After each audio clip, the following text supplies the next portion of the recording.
Good afternoon, friends. Welcome to our webinar on blueberry management.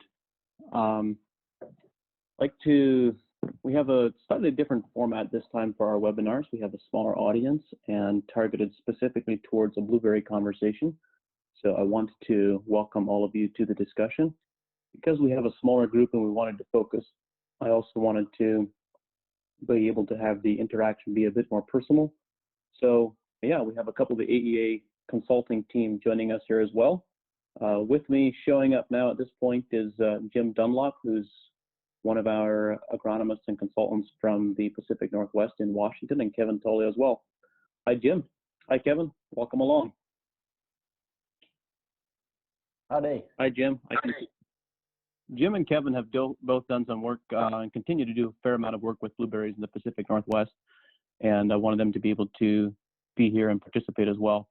So I'm going to kick off with some initial outline of some of the things that we've observed and learned about working with blueberries over the last 7 or 8 years, and then open it up for questions and answers and talk about any questions or concerns that you might have. And there's two options. One is at the bottom of your screen, you should be able to see a Q&A box where you can type in any questions that you have. If you type in any questions during the course of the discussion, then I'll respond to those. And also, when you go into the participants section, you'll be able to show where there's an icon where you can raise your hand, and at any point during the course of the conversation, if you have any questions, you can raise your hand, and Anna will unmute you, and you'll be able to ask a question verbally as well. So hope you take advantage of that option, because I really enjoy the interaction and enjoy the conversations that emerge, and it's a lot easier to have those discussions live in person than it is by typing in questions. I think it's a lot more practical as well, since we have a smaller audience and a smaller group of people. So without anything further, I'm just going to jump right into some of the pieces that we wanted to speak about.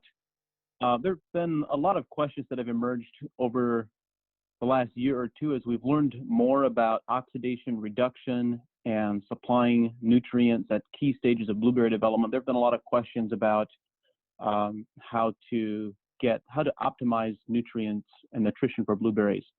So I want to talk about a couple of pieces that we've learned. One of the things that we've observed is growers being able to produce a high degree of fruit uniformity, and sometimes also, if it's desired, when it's desired, condense the harvest window, where, and this is particularly valuable for fresh market blueberries, when we're hand picking, instead of having a 16-week harvest window, being able to condense that down to perhaps a 9-week harvest window, gives us a lot better labor efficiency, etc. So I wanted to speak about some of that, of what we've been observing and some of the things that we've been working with. So what we've observed is that developing condensed harvest windows and uniform maturity is a function of developing a high degree of bud uniformity in the fall. So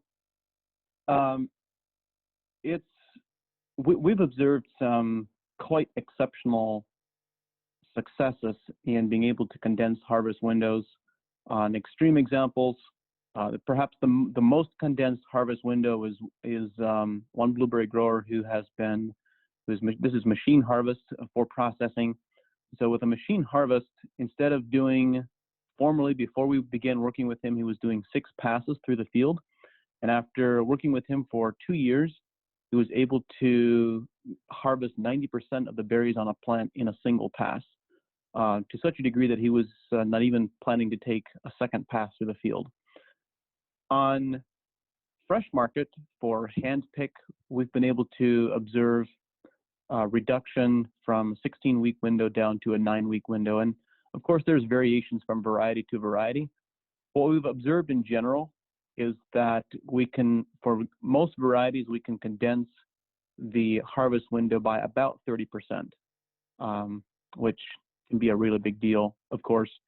Now, it's possible to delay the entire harvest window, still have it in a condensed period of, let's say, 9 weeks instead of 16 weeks, but push it back to the latter part of that 16-week window, or it's possible to bring it forward to the front part of the 16-week window based on how we manage plant nutrition. And if you have any questions about that, I'm happy to expand on that and elaborate on a little bit more. So the question is, how do you develop a high degree of bud uniformity? If you want uniform buds so that you have a condensed harvest window, how do you achieve that? And of course, bud uniformity, reproductive buds are being set in the late fall as we go through, as the plants and the bushes enter dormancy, and after, or I say after dormancy, after leaf drop. And the only way that I know of at this point is to develop a high degree of bud uniformity is to make sure that the plants have a surplus of energy, so that the buds that are the closest to the growing tips are equal in size to the buds that are closest to the base. You can't really reduce bud size at the base. The only thing you can effectively do is increase bud size farther away. And to do that, we need to make sure that the plants have a surplus of energy, to have abundant energy. And obviously this means having adequate nitrogen. One of the things that we observe is sometimes not having enough nitrogen, but of course nitrogen needs to be in the right form so that we don't introduce any cold susceptibility or frost susceptibility. And also, very importantly, at this particular stage, plants really benefit and the buds really benefit from having elevated levels of calcium. So I want to talk a little bit about how we can contribute calcium at this stage without having a negative impact on soil pH and everything else that's happening within plants. The second piece that we've really become known for in our blueberry work is being able to develop a high degree of fruit firmness and very strong fruit, so that packs well and that ships well. And this is also related to calcium supply, both in the fall during the bud development period, but then also in the spring during blossoming and pollination, and during the fruit development and fruit fill period. So when we look at the nutrition that is required during fruit development, there's two different stages, which I'm sure you're intimately familiar with. The first stage is what is referred, this is immediately after a blossom pollinates. The fruit embryo gets into the cell division stage. Actually, before I jump into this, I want to go back just a moment to talking about bud uniformity. If you notice, this photo and this example is, this is an example of a cluster with a high degree of uniformity. The majority of these buds will all open and blossom and pollinate within a very condensed time window, which then gives us the capacity to have a high degree of fruit uniformity as well. So once we have the high degree of fruit or bud uniformity and we want to achieve really firm fruit, then we need to manage nutrition during the cell division and cell expansion phase. So for cell division, for blueberries, this can, I've listed here 10 to 14 plus days. And for blueberries, particularly for some varieties in some climates, this can extend to sometimes being as long as 30 days. And what we want to have happen during the cell division period is to produce the greatest number of cells possible. And while we're producing the largest number of cells possible, to also have really strong cell membranes, because the more cells that we have, the larger and the firmer the fruit can be. And the number of cells that is produced and the cell membrane integrity and the cell membrane strength that is produced during this cell division period is limited by the calcium supply and limited by calcium availability. So when we are successful in supplying a lot of calcium during this cell division window, during the cell division period, we can produce really firm fruit that is really strong and that is also really large.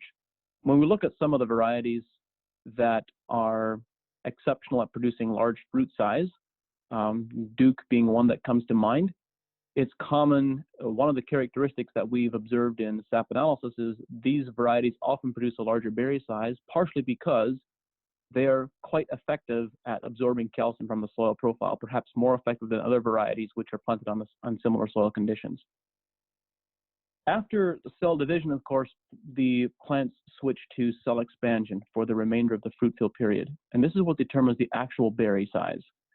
And the berry fill for the duration of the fruit fill period is going to be limited by potassium availability.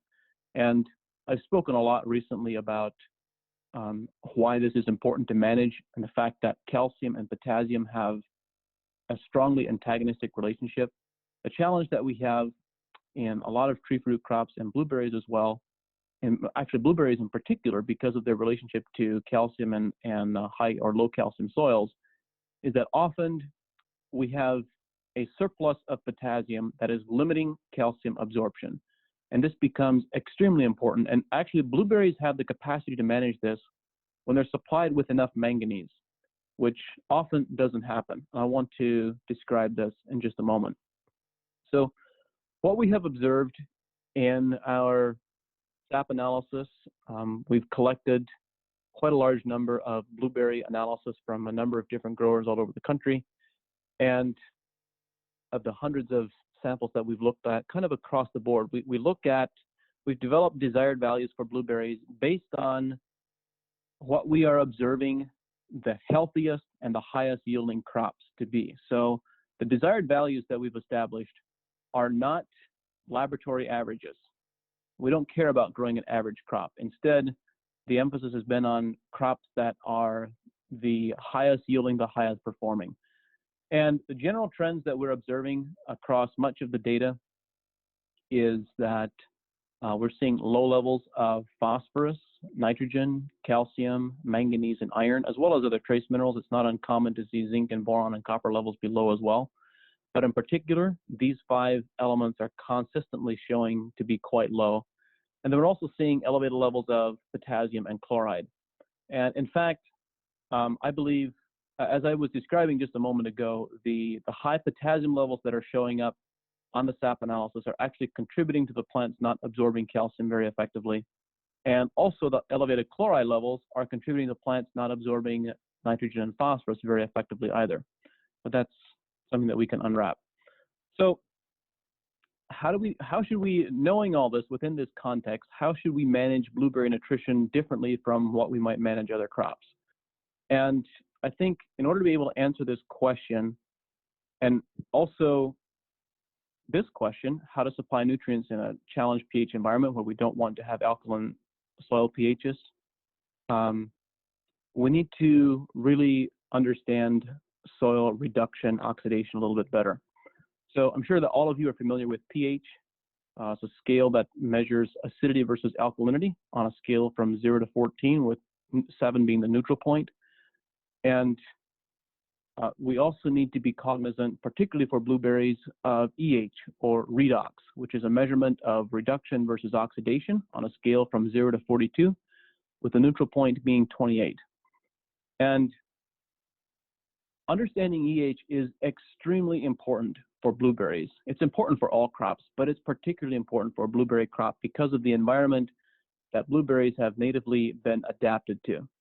So when you think about examples of reduced environments, would be blueberry or cranberry bog, apple cider vinegar, yogurt, corn silage, sauerkraut, or rice paddy. These are all very reduced environments. The opposite end of the spectrum from a reduced environment would be a very oxidized environment. So oxidized environments, well, oxidation is just, it's the natural weathering process. Whenever you begin weathering soils or minerals, so anything that will, essentially anything that will rust sheet metal is a very strong oxidizing effect. So if you add sulfuric acid, for example, to sheet metal, that's a very rapid oxidizer. And blueberries really, there's this entire conversation around blueberries requiring acidic soil pHs. And when you look at the environment that blueberries have adapted to, being a native blueberry bog, peat soil, etc., many or some of the sandy soils, many of these soils do have acidic pHs, but they have something else as well, which is that they are extremely reduced. And in fact, you can find some environments where blueberries are growing natively that are very reduced but are not acidic, which is not common, but it does occur occasionally. So the reason this is important is because all the metal trace minerals, such as, with the exception of zinc, but particularly manganese, iron, copper, and cobalt, are absorbed by blueberry plants and are most active when they're in the reduced form. And in fact, blueberry plants have adapted to have extremely high requirements, particularly for manganese and for iron, because they've adapted to being in a naturally very reduced environment where there is an abundance of manganese and iron. So when we look at a sap analysis and we look at what defines the ultimate in plant health and performance for blueberry crop, the manganese and iron levels are sometimes as much as 3 to 4 times higher than they are for other berry crops, such as cane berries, because of their adaptation to being in a blueberry bog and to being in a very reduced environment. So the key commonality between all these reduced environments that are described is that they have anaerobic digestion. And so I wanted to describe reduction versus oxidation a little bit and what we are observing from a microbial perspective, and also how that translates to nutrition management. So a very key point is that reduced environments and acidic environments sometimes correlate in biological systems.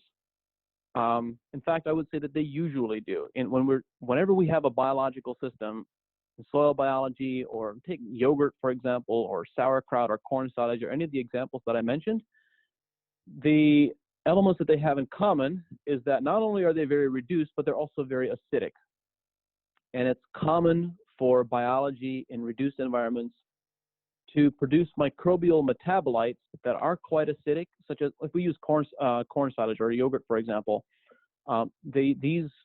This anaerobic fermentation or anaerobic digestion process, this reduced digestion process, is resulting in the formation of a lot of lactic acid, which has the effect of reducing the pH. And so generally in biological systems, when biology has a food source to digest and consume in an anaerobic environment, they will also tend to produce acidity, which is why we've developed the idea that blueberries thrive best in acid pH soils, and why that has also generally been observed to be true. However, this correlation between reduced environments and acidic environments is not necessarily true with chemistry. So it's possible to have acidic materials which are very oxidizing, and it's possible to have alkaline materials which are very oxidizing when we look at it from a chemistry perspective. So an example would be limestone. Limestone, as calcium or magnesium carbonate, the oxygen in the carbonate, so carbonate we have CO3, and the same is true for bicarbonates where we have HCO3. Because of the presence of oxygen in carbonates and bicarbonates, those materials are very oxidizing, and they produce the soil environment in a blueberry root zone that we don't want, because they suppress the absorption of manganese and iron and phosphorus, and because they have an oxidizing effect, which blueberries don't like. However, another oxidizing material, which is very acidic, is sulfuric acid. So sulfuric acid is very acidic, but is also very oxidizing. And the optimal, where we've really observed, where I personally have observed some extraordinary blueberry health and high yields, is when growers applied materials that were both acidic and also reducing. And one example of that would be acetic acid or apple cider vinegar. Apple cider vinegar is very acidic, and it's also very reducing because of the result of the fermentation process. So obviously, depending on the soil environment and the context which we're talking about, it's not always practical or appropriate to consider acetic acid as a replacement for sulfuric acid. But in the situations where I have observed that, it's been exceptionally successful in delivering extremely high quality. So I think it's certainly something worth considering. When we look at the macronutrient anions, these are materials which have very large redox swings in the soil profile. So if we look at nitrogen, for example, or phosphorus, sulfur. For sulfur, we know that all of these have a number of different forms. So phosphorus, we have phosphates, phosphides, phosphites. Nitrogen, we have nitrate, nitrites, ammonium, urea, etc. So there are these can be in different oxidation states as well. In addition to, they can have oxygen elements added or subtracted to them. PO4, PO3, etc. When we consider oxidation versus reduction from a nitrogen perspective, we have nitrate, which is oxidized, and which we can see in the chemistry formula as being NO3. So we have the presence of oxygen. And this is another indicator. Blueberries are adapted to thriving in reduced environments, which means that they are dependent on absorbing their nitrogen in the form of ammonium. They don't have the nitrate reductase enzyme and the nitrate metabolism pathways that enable them to convert nitrate, which is why they can actually get nitrate toxicity from over applications of nitrate. So it's another indication. Rice has a similar characteristic, the same characteristic. So it's another indication of a plant that has adapted to thriving in a very reduced environment. So when we look at oxidation reduction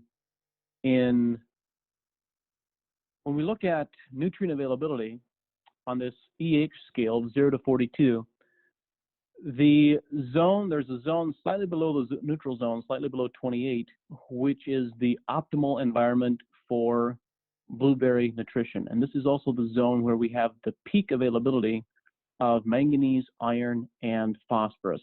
And it's also the zone where all of the nitrogen that is present in the soil profile is going to be formed in the form of ammonium. So when you go above the neutral line and move into the oxidized territory is when you're going to have nitrates showing up in the soil profile. In addition, there's another conversation around soil biology. Particularly within the domain of biological and organic agriculture, there has long been a conversation that we need soils, healthy soils are aerobic soils. We need to have the presence of oxygen. And I can't find any evidence in the literature to support this hypothesis, the idea that this might be true. In fact, quite the opposite. And instead, what I find is that the really healthy soils need to be primarily populated by these two groups of bacteria in the center, which are termed the facultative aerobes and the facultative anaerobes. And these are really the strains of bacteria that lead to the development of disease suppression when we talk about developing disease suppressive soils, and also producing reduced minerals, so producing very available manganese and iron in the soil profile. These are the two groups of bacteria that have this effect in the most pronounced fashion and that contribute the greatest to disease suppression. So for blueberries in particular, for crops in general, but particularly for blueberries, it is not that they require a soil that has an abundance of oxygen. Instead, they require soil that has a good gas exchange. But for blueberries, this is true of crops in general, but blueberries in particular are adapted to living in soils that are right on the edge of being saturated for a great deal of the time.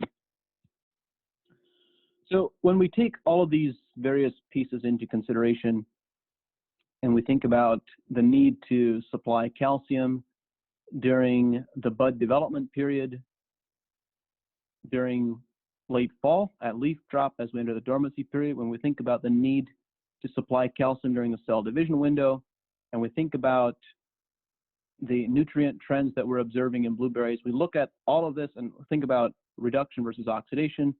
How do we supply the best nutrients at the optimal timing to produce the greatest crop responses? Where can we apply the least amount of material to produce the greatest effect? Here's some strategies and some ideas to keep in mind. First of all, I would suggest that we avoid applications of oxidizing materials, particularly carbonates, bicarbonates. You already know about nitrates. And in general, I think from what I've observed so far in my experience, it is really the carbonates and the bicarbonates that have the most substantial negative impact on blueberry production. And I have a question mark about sulfuric acid. Obviously, many blueberry growers are using it very, very successfully. And who am I to argue with success? So there's a question mark. I would like to better understand how sulfuric acid, how the possible oxidizing effects of sulfuric acid are being mitigated. And I think we need to conduct some some experiments and to better quantify the effects of other forms of acid that perhaps don't have a strong oxidizing effect as sulfuric acid.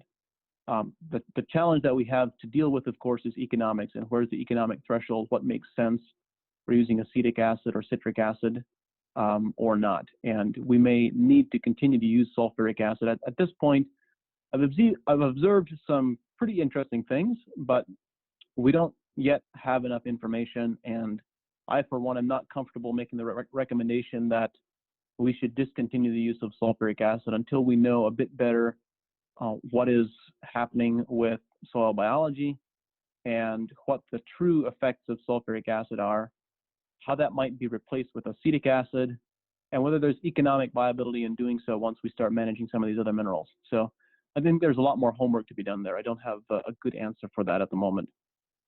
Another thought that I would have is that we need to, for blueberries in particular, we need to supply generous irrigation, particularly when we're growing blueberries in substrate. We need to supply irrigation almost to the saturation point because blueberries love it. They have a root system that has adapted. It's a fairly shallow root system. It's adapted to an environment in which it's being constantly saturated. And so if we can keep that environment almost to the saturation point, the nitrogen that's in the soil profile is naturally going to remain in the form of ammonium, and we're going to have the greatest availability of manganese and iron and phosphorus, which these plants need very high levels of. And then the last point is that I would suggest we also apply any of the missing nutrients as foliar applications. And my reason for emphasizing foliar applications, blueberries, even though they have this glossy, waxy cuticle on the leaf surface, they can absorb some nutrients very well. So when a foliar application is properly designed, meaning that the nutrients are chelated and the foliar application has a high point of deliquescence. So what's point of deliquescence? I think it's perhaps important for me to discuss this because it's not a topic that's frequently described. A point of deliquescence describes the point, the humidity point at which a droplet will dry out on the leaf surface. What you want is a foliar spray which has a very high point of deliquescence, which means that a droplet, as the droplet begins concentrating on the leaf surface, it begins absorbing and pulling humidity from the air and will remain liquid on the leaf surface for a much longer period of time. So it's possible for a properly designed foliar spray that has a high point of deliquescence to remain liquid on the leaf surface for up to 96 hours. In fact, even longer than 96 hours in some cases, and dependent on the humidity of the air, of course. And whereas other foliar applications will dry out completely in as little as 8 to 10 hours. And of course, this is all dependent on temperatures and humidity and a number of different factors. But you can find some interesting information online about the point of deliquescence.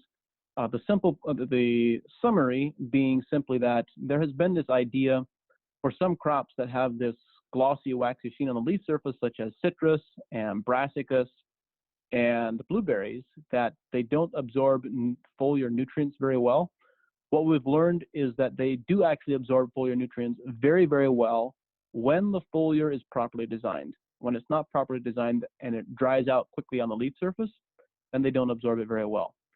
My reason for emphasizing foliars, so you might ask, why not an application in the irrigation system or a soil application? I am also an advocate of irrigation applications and soil applications. So I'm not discounting those at all. I think they're essential. They're very important. But for the applications of, particularly of manganese and iron, and also of phosphorus, when we have soils that are not reduced, the soils are already oxidized, perhaps because of applications of sulfur, perhaps because of soil management practices, and the soil has really dried out. Whatever the case might be, when we have very oxidized environments and we apply manganese and iron to the soil, even if it is in the reduced form, it quickly oxidizes and the plant roots do not absorb it. We see very little plant absorption response from soil applications of trace mineral metals, manganese and iron. And for those cases in particular, we see the greatest crop responses and the most economic responses from foliar applications. So I think those are that's one of the substantial advantage of foliars that we need to harness and take advantage of. So those are the thoughts that I wanted to share. I spent a bit more time reviewing those than I expected to, so I'd like to open it up for questions. Jim, I'm going to go to you. I know that you and I have had a couple of conversations about blueberries over the last couple of days. What questions do you have, or what comments do you have? Is there anything that you've observed or learned that you think is important to contribute to the discussion that I missed? Yeah, just based on what you're just talking about, I wondered if there was a strategy of when you're applying your nitrogen through your drip, if you could use that as the time that you tried to keep the soil more saturated for a longer period of time. The short answer is yes. And I think, I'm sure many growers already know this, but of course you want to apply your nitrogen in the form of ammonium. And I think it's also important to constantly spoon feed the ammonium rather than putting on a large shot all at once. So if we put on, and again, this is dependent on soil and cultural management practices, but we have to also take the nitrification cycle into consideration. So if we apply 100 pounds of ammonium sulfate all at one shot, then particularly on soils which dry out or that are exposed to higher temperatures, that are warmer during the summer months, then some of that ammonium sulfate is going to convert to the nitrate form, which can lead to the blueberry plants absorbing nitrate and eventually lead to nitrate toxicity, which can really, nitrate toxicity is, it has to become pretty severe before it shows up on plants, although it does show up. But even when plants are absorbing just a very small amount of nitrate, the blueberry plant doesn't have any way of metabolizing that and converting it once it's in the leaves. So a couple of things happen. One is it substantially increases susceptibility to diseases and insects when it's present in the leaves, and even very small concentrations. And secondly, it presents a tremendous energy drag and yield drag on the plant. So you can really slow down yields a lot by having even just a very small amount of nitrate in the system. It's better to just avoid it altogether. And that means spoon feeding ammonium through the system or through the season as needed. Good question, Jim. All right, we have a number of questions coming through here. And also, if any of you want to ask questions live, you can go into the participants section. I see we have one raised hand here, so actually I'm going to go there first. Darren, I think you are now permitted to speak. You have to tap unmute. Hi, Darren. Glad to see you here. Hey, how's it going? It's actually, I'm with Elon as well, and he has a couple questions for you regarding, in particular, our substrate production, blueberries. Yeah, I think I also asked questions on the Q&A, so I don't know if you may have them in front of you, but the first one was just about how might dissolved oxygen levels in the irrigation water affect crop health and overall oxidation? That's a very good question, Elon, and I don't, the short answer is I don't know. I would expect, I mean, oxygen obviously is a very strong oxidizer, so I would expect that it would have an effect, but your question actually leads me to think of something else, which is that I mentioned carbonates and bicarbonates in the presence of fertilizing materials such as limestone, but actually the presence of carbonates and bicarbonates in the irrigation water can also have a very substantial oxidizing effect. So water quality for blueberries becomes particularly important. Regarding dissolved oxygen, you can measure the redox values of water itself directly, and I think that would give you an indication of whether it is having an effect or not. I don't know the answer directly. Okay. It's a very good question, though. Did you have another question as well? Yeah. He wanted to know how soil moisture might be altered through the production cycle, because we're growing in substrate, and we can affect our watering and tension in the soil through the growth or expansion, bud formation, fruit set, etc. if you have any recommendations for optimizing those different cycles. Yeah. So when we have saturated soils, or soils that are just on the edge of saturation, they're essentially at field capacity, then those soils will tend to be reduced, which will mean that we will have peak availability of phosphorus and ammonium and manganese and iron. And when you think about those elements that I mentioned, each 4 of those nutrients has a strong reproductive effect in that they will trigger bud initiation or a reproductive bud initiation. They will trigger strong bloom, and they will trigger and increase the cell division and fruit fill and cell expansion process. So in general, when you have, for many crops, when you have saturated soils, it'll tend to increase reproductive effects rather than vegetative effects. Did that answer your question? Yeah, definitely does. Awesome, thank you. All right, we have other questions coming through in the Q&A. Michael Guffey asked us a couple of questions. Hi, Michael. Have you experimented with amino-chelated iron and or manganese as a foliar and or as a soil application through the drip? Yes, Michael, we have experimented with amino acid chelates and organic acid chelates pretty extensively. We generally find that our general observation has been, of course, there's a number of different products available in the marketplace, but our general observation has been that the organic acid chelates seem to be absorbed more effectively than the amino acid chelates, although the amino acid chelates generally are quite good as well. And almost invariably, a foliar application will outperform a soil or drip application. It'll outperform in terms of speed of plant absorption and overall crop response. So I'm very strong in favor of foliar applications. Soil applications make more sense when we're dealing with substrate grown blueberries, but whenever we're dealing with real soil, there's simply too many unknowns that we don't know enough yet about soil biology and all the interactions that I have with minerals. And invariably, we find that when we apply these trace mineral metals in drip irrigation systems, we get a response, but we get a delayed response and a smaller response than we do from a foliar spray. So it's better than nothing, but it's not as good as a foliar. Michael asked a follow-up question. If calcium carbonate is not a good liming material because of its oxidation potential, what liming material do you suggest? So this is an interesting question, Michael, because for blueberries, of course, we don't often think about adding liming materials. Our usual challenge is the need to decrease rather than increase soil pHs. So with that consideration, unless you have extreme negative or extremely acidic soil pHs that you need to deal with,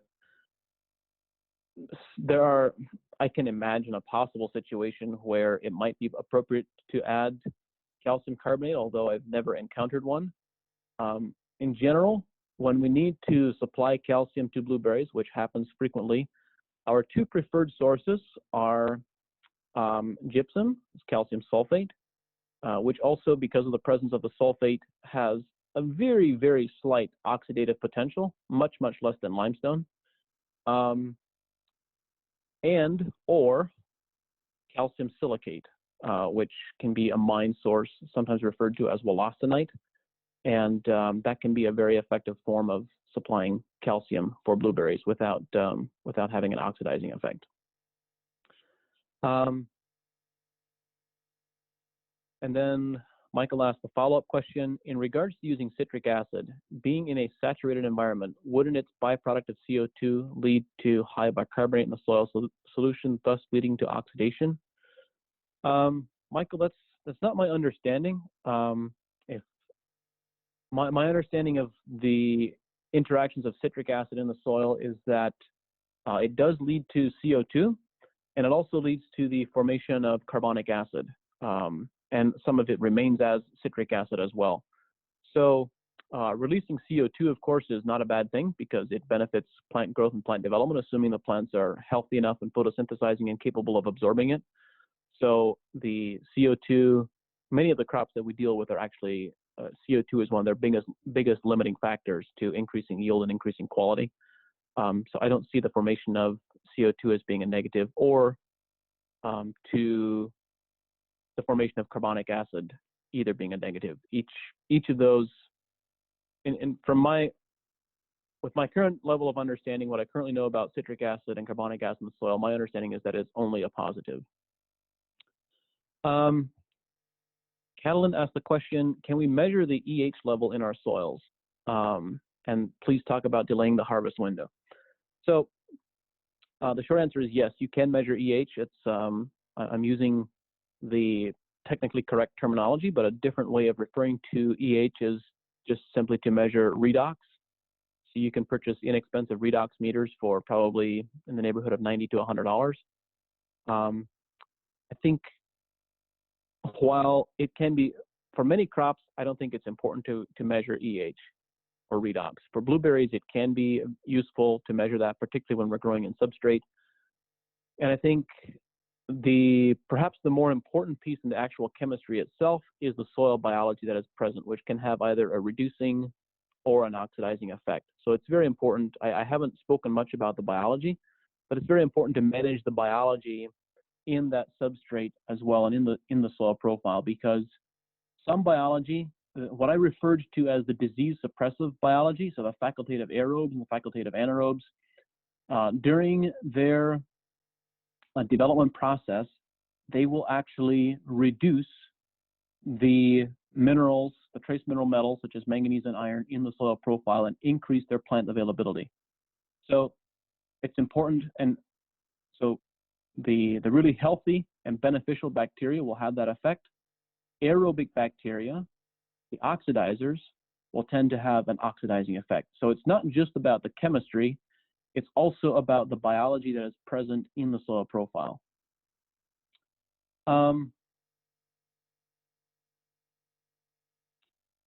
Spencer, hi Spencer, glad to see you here. Recent published article states that foliar applications of calcium chloride help with draper drop on Western Washington blues. Which organic substitutions would you recommend for calcium chloride? Spencer, you've identified one of the anomalies of the organic certification process. As crazy as this sounds, and it is really crazy, there is an organic calcium chloride that is, I think it might even be OMRI listed. It's a product called calcium 25. It's really expensive and has a whole set of challenges all its own. So there is actually, or there used to be, I haven't received any updates recently, but I believe, to the best of my knowledge, there is still calcium 25 available, which is organically certified calcium chloride. And I have no idea how they got that through the regulations, but they got it passed somehow. And a substitute for that would be, well, the simple substitute would be our holocal, which actually we've done a bit of work with holocal in coastal Oregon and observed substantial improvements in calcium mobility into the fruit embryos and into the fruit, which is actually something interesting to speak about. When we go back to thinking about cell division versus cell expansion, the standard knowledge has been for a long time that almost all the calcium that moves into a fruit will move into the fruit during the cell division period. And after cell division, calcium absorption and calcium movement into the fruit, for all practical purposes, essentially stops. There might be a slight trickle, but there's very little calcium that moves into the fruit past that point. And we found that to not be true when we've used holocal. So applications of the holocal as a foliar, where the calcium remains in the chelated form, we've actually been able to document calcium movement from the leaves into the fruit, which has been really interesting and really intriguing. It's something that we would expect with a good chelated calcium, and So I don't know whether that would specifically help with the Draper drop that you described and that you asked about, but I do know that it will be effective at moving calcium into the fruit. It's a very good question.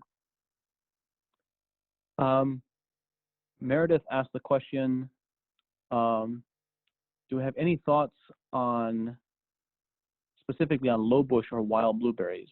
Also in the context of reduction oxidation, do you recommend against application of lime as a calcium source for blueberries? So regarding lowbush or wild blueberries, the lowbush blueberries haven't natively adapted to reduced environments to the same degree that the highbush blueberries have.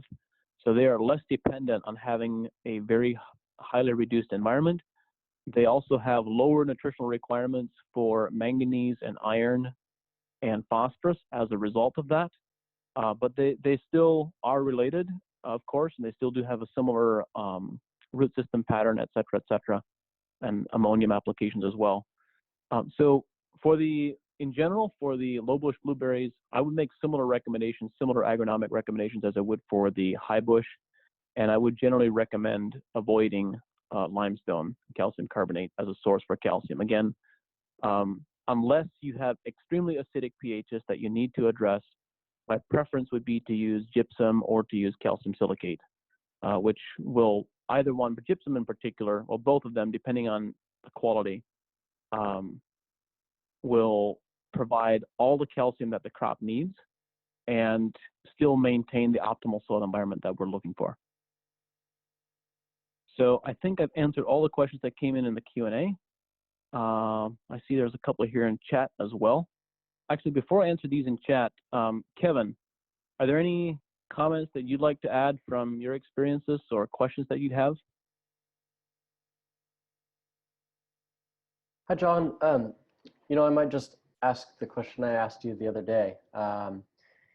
And maybe if you could speak to applying a biological soil program in the fall on substrate and how that differs from applying to a regular soil. Yeah, so managing the soil biology for blueberries becomes extremely important because of the need to have a reduced soil environment and thus to have a reducing biology and a reducing biological profile, I should say. So let me just clarify that. I mentioned it a moment ago, but essentially you can have some groups of bacteria which will have an oxidizing effect. And when there is the presence of manganese or iron or phosphorus, they will tend to move that in the direction of being oxidized. And other groups of bacteria move it in the direction of being reduced. So in general, I just refer to these as being reducing bacteria or oxidizing bacteria. It's not perfectly technically correct language, but you get the intent. So Kevin, regarding managing biology, when we add inoculants such as spectrum or such as ericoid mycorrhizal fungi to substrate and we add rejuvenate to it, the difference between what happens in substrate and what happens in the soil is essentially a difference of speed. Because substrate can be a much more optimal environment because it can be managed much better from a moisture perspective in particular, then we tend to get very rapid bacterial colonization, very rapid mycorrhizal fungi colonization happening within the substrate. So whatever effect we want to produce tends to happen a lot faster. And sometimes that can also mean if soils don't have, or excuse me, if the substrate doesn't have enough of a food source, let's say it's low in soluble carbon, digestible carbon. So obviously it's going to be extremely high. Substrate is going to be extremely high in total carbon, peat moss, coir, bark mulch, whatever carbon sources are being used. So there's a high level of complex carbons, but that doesn't mean that there is any soluble carbon present that the biology can utilize as a food source. So, and I'm referring specifically to bacteria. So what can happen is if we add rejuvenate and we have a relatively small root biomass in the substrate from the blueberry plant, then the rapid development of a bacterial population can quickly consume and can quickly exhaust all the liquid carbon or the soluble carbon that's in that substrate.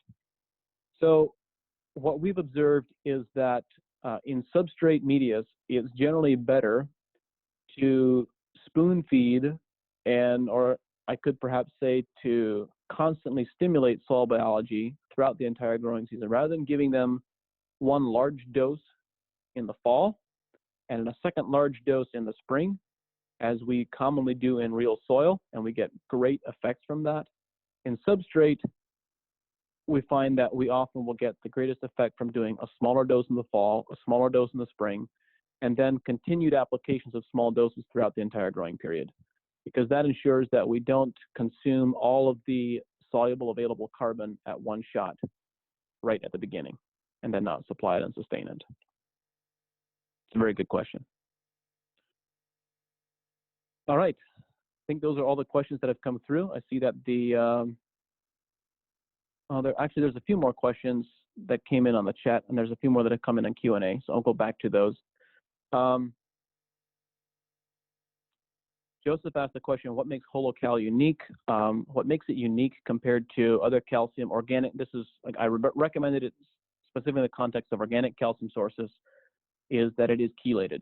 In order for calcium to be moved from the leaves to the fruit, it needs to be in a chelated form, and it needs to remain chelated long enough for the plant to move it around. If you have a chelate that the leaf just absorbs and then converts and removes the chelation agent, once you have ionic calcium, that ionic calcium will remain in the form of ionic calcium wherever the chelation agent has been dissolved. So you need the chelate to remain stable long enough to transport the calcium from the leaf into the fruit. Very good question.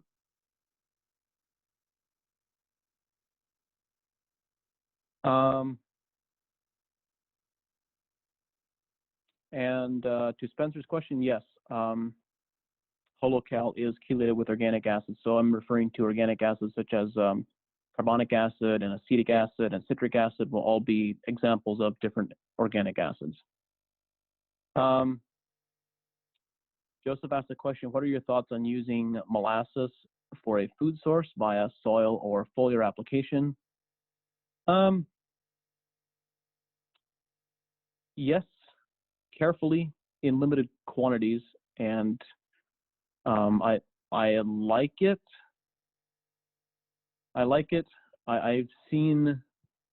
We've observed some negatives from constant application of molasses, essentially turning bacteria into sugar junkies.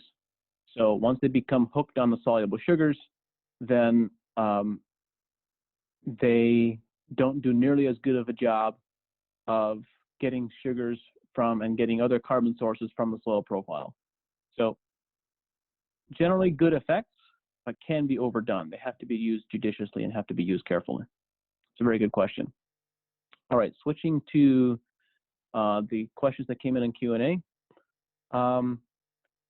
Catalin asked the question, is Micro 5000 of reducing bacteria in the soil profile? So Micro 5000 is actually intended for use as a foliar application on the leaf surface. Spectrum and the various iterations of Spectrum, such as the PSB and others, do have reducing bacteria. So the bacterial population contained within Spectrum are reducers.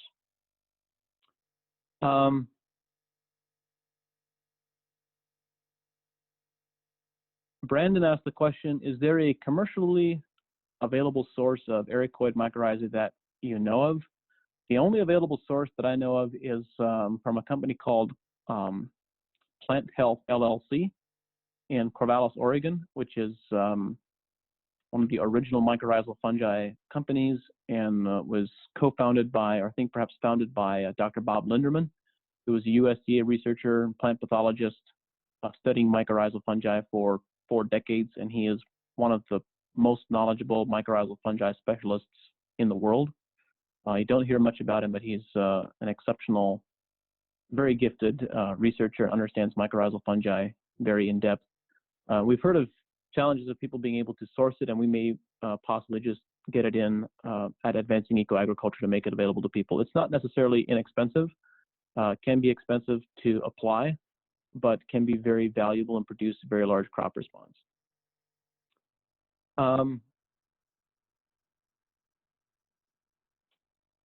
Scott Lowe asked the question. Good evening, Scott. My question is in regards to mummyberry. I'm currently looking to restore soil and plant health. Currently have mummyberry through my whole field, and in order to catch it for this season, I would need to possibly spray something in the spring. I'm looking for some wisdom on how to proceed. And then we also have another question from Meredith on mummyberry as well. So this actually, mummyberry goes back to, I didn't address fruit quality and firmness in a great level of detail. So let me make mummyberry really simple. And this is not true just of mummyberry, but this is true of fruit firmness and quality in general.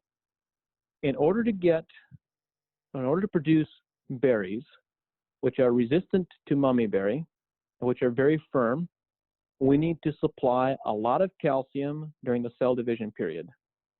In order to do that, we need to do a couple of different things. And I'm just riffing here, so I'm giving you this right off the top of my head. One is we need to supply available calcium from the soil profile, not as a foliar, because calcium flows best and primarily through the xylem, from the root system upward. So that means we need a constant supply of calcium starting in the fall during the reproductive bud development period.